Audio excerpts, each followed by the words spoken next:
Now, Belarus President Alexander Lukashenko has convened hundreds of loyal delegates for a two-day People's Assembly in the capital, Minsk. Lukashenko took aim at the 6 months of continuing protests against him, calling them a foreign-directed rebellion. But he announced plans for constitutional reforms, saying he will be put to a national vote next year. These reforms. Members of the opposition have called it political theater and say Lukashenko's plans for reforms are just window dressing. We know very well that the West won't leave us alone, because very powerful forces have been involved. Losing this war is not an option for them. We must stand up to them no matter what, and this year will be decisive. We will radically redistribute power. We will prepare the third version of the Constitution. I'm answering your questions directly. The draft of the Constitution will be ready during this year. It will be discussed nationally this year. Now let's head over to Lithuania, where we're joined live by Franek Viachorka, who's an advisor to the exiled opposition leader Svetlana Tishanuskaya. So, Franek, we've heard Lukashenko here promising reforms at the People's Assembly. Now, isn't that something that you actually want for the country? Indeed. We want reforms, we want changes, we want democratic transformation. But Lukashenko only promises.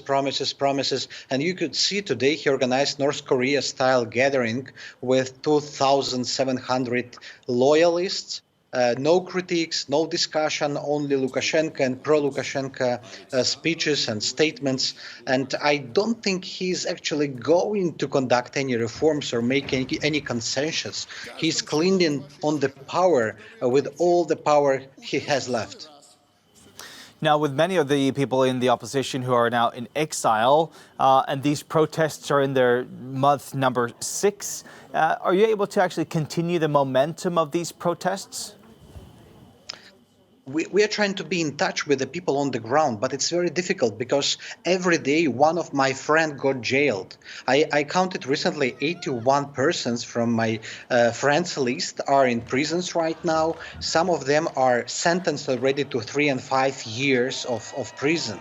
Some of them are waiting, and some of them can face up to 15 years in prison. Journalists, activists, students. And when we are trying to build some network of the people, organize some marches, KGB is coming to their houses, arrest them, and put them in jail.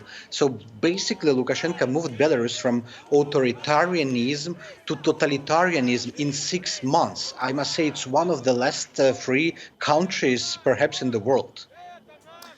We've seen Svetlana Tishanuskaya out traveling, visiting a lot of European countries. But when it comes to Russia, Lukashenko still has a lot of support in Vladimir Putin. Do you think Lukashenko can actually continue continue relying on Vladimir Putin's support?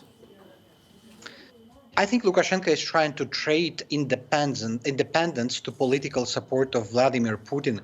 Without support of Kremlin, Lukashenko will lose the power in a moment, because all his elites, all nomenklatura, all siloviki, they're watching the Kremlin.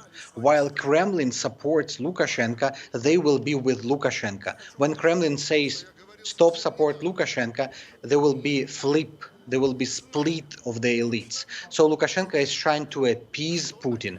He's trying to offer something. He's trying to sign some road maps on the integration with Russia. And this is the price he is paying for staying one more year in power.